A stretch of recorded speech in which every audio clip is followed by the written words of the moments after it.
How to fix a speaker icon grayed out while calling on your iPhone.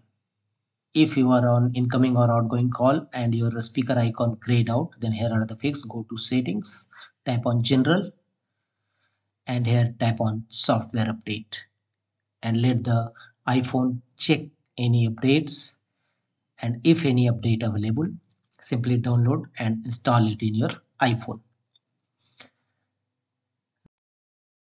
iOS 17.2. So if any update available, download and install it and check whether your speaker icon grayed out resolved or not. If not, go to the next fixes. Turn off your iPhone, switch off your iPhone and start it and press on any blank space of your iPhone until Apple logo appear.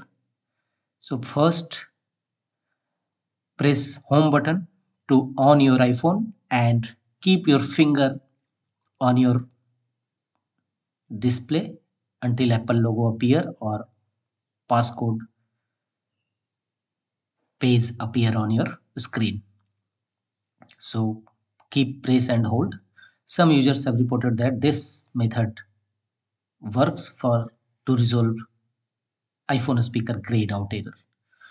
And check whether your error is resolved or not. The next fixes, tap on settings again, tap on general, scroll down and tap on transfer or reset iPhone. Again choose reset and choose reset all settings. Unlock your iPhone with passcode and tap on reset all settings. That's all. Don't forget to subscribe or like my channel.